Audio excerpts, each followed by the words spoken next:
as a governor who's building housing, you know, it is so disruptive that we have these tariffs where now my lumber is coming from Canada and the gypsum and other materials are coming from Mexico.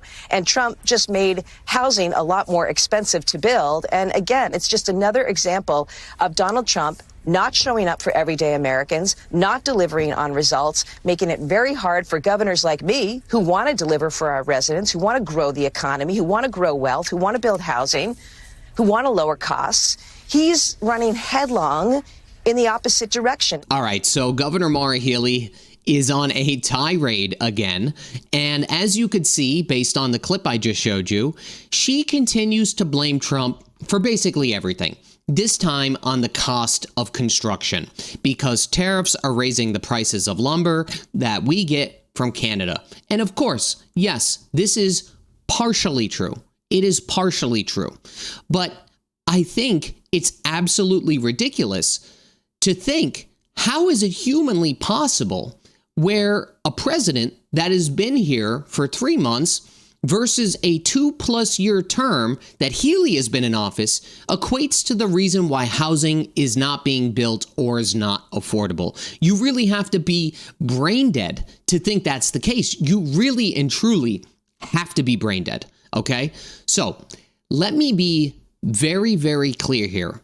The real story is that Massachusetts was, and will continue to do a terrible job of building housing. First of all, let me explain just how bad that we are doing here. And remember, I am in this business. I sell houses. I've sold houses for over 10 years. So, according to Realtor.com's 2025 State Housing Report Card, Massachusetts scored an F. Not a D, not a D minus, an actual honest to goodness F. Why, you might ask? Well, there are, in my opinion, 2 main reasons for this. Number 1, homes are wildly unaffordable. And on top of that, we are also simultaneously barely building any new ones. We rank 50th. Yes, 50th out of 51 states. The only other state that is essentially in rougher shape than us is Rhode Island. So, if you look at home prices, as of 2024, the median sale price of a house in Massachusetts is roughly around $615,000. Now, remember, a lot of us, I think, watching maybe on the eastern part of Massachusetts, this encompasses all of Massachusetts. That number, 615K, that's roughly 47.5% above the U.S. national average, which is, again, roughly around maybe $415,000. Meanwhile, median household income here is $100,000. So you do the math. The price to income ratio is absolutely brutal. And it's not just home prices. Interest rates jumped to 7% in 2023, and they are teetering along that line between 24 and 25 too. But in Massachusetts, what's happening is the prices still went up and they continue to go up. Median home sales hit record highs. In fact, buyers are still paying over the list price, they're waiving contingencies, and they're getting outbid. As a matter of fact, 1 in every 4 homes sells to an actual cash buyer here, okay? That's how it goes. The reason this is happening is because we don't build enough homes. We build around 10,000 to 11,000 homes per year. Healey plans on doubling that, and I will get into that in a future video. But the issue here is the demand. It's substantially higher than the supply. And really, this is not a complicated topic. A lot of people try to make this a complicated topic. It's really not that complicated. Massachusetts has a supply problem.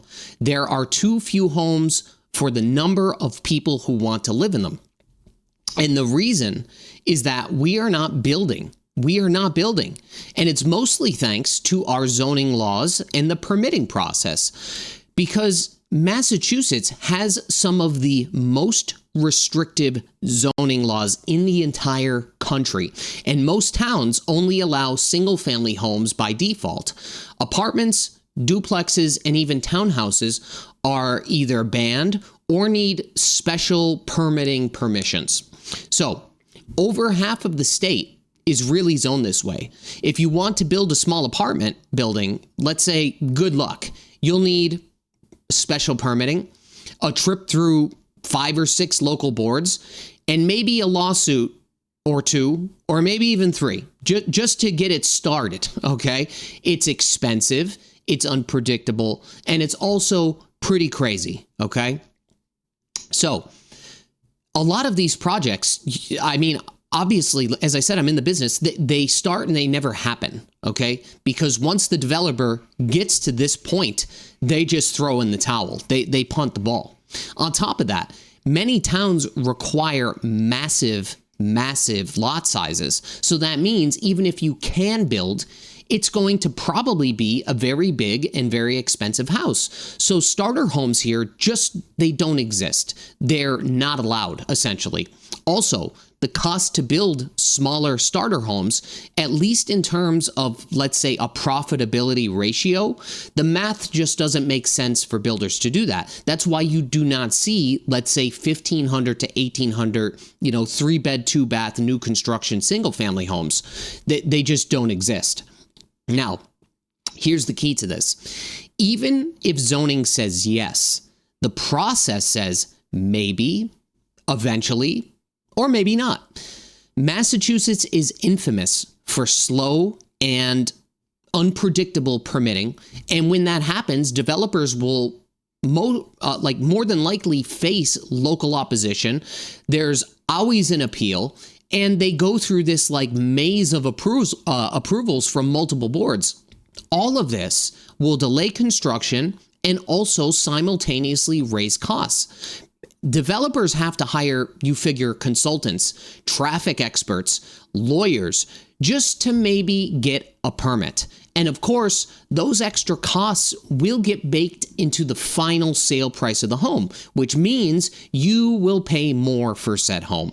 And it shows because Massachusetts accounts for about 2% of the United States population, but issued only about 1% of new housing permits in 2024. We're roughly building at about half of what the national average is. That is a problem. So let's talk a bit about new construction. In Massachusetts alone, new homes cost about, I think the data showed about 43% more than existing homes. That's one of the highest new home premiums in the entire country. And this is solely because it's so expensive and difficult to build that developers only build high-end homes to make the math and the profitability work. They are not going to do what's outside of their best interests. It's just the way it is. No one is building affordable starter homes because they can't. Plus, if you also start to calculate if affordable units need to be built in order to, let's say, build your subdivision or a townhouse or condos, whatever it may be, what happens is this. You have an increasing amount. I think they just increased the number of affordable units that you have in terms of percentages. But what happens is the more affordable units you have to build, the developer and or builder has to offset those costs and offset that loss by increasing the prices of, let's say, the fair market value units. Again, this is a collateral damage problem, but the issue here, at least in the terms of real estate, is that it's multiplicative. What I mean by that is, look at it this way.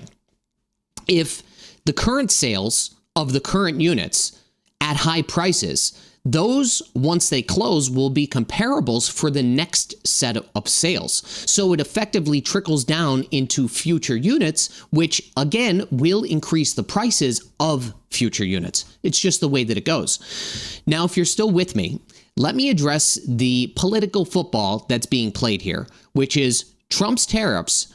And, to a point, it is true. the tariffs on Canadian lumber added roughly about, I was reading it's about $10,000 to the cost of a typical new home. And, that's not nothing, of course, but let's slow down a second and put things into perspective here, right? Massachusetts homes are nearly $200,000 plus more expensive than other parts of the country. And every state basically pays nearly the same amount for the cost of lumber or the cost of material. So why are we so far ahead in costs? It's not the tariffs. It's the fact that we do not build enough homes and we make it painfully hard to even try. So yes, the tariffs can raise costs, but they didn't cause a 50% price jump over the last damn decade. It's just not true. You have to be a lunatic to think that, right? You literally have to be a lunatic.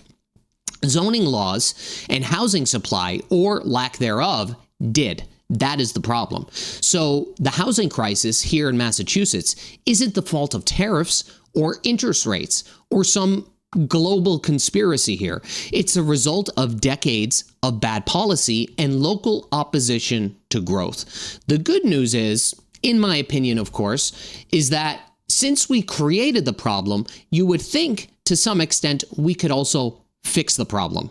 But that is up for debate, and that will be perhaps in a future video if you would like to see it. So the next time you hear a politician blame the problem on Trump or really anybody that's in office in Washington, you need to realize that they are just scared to look at themselves in the mirror and realize where the problem actually started. That's it. That's it. That's how it goes, guys. So that's it for today's video. I'll see you on the next one. Bye-bye.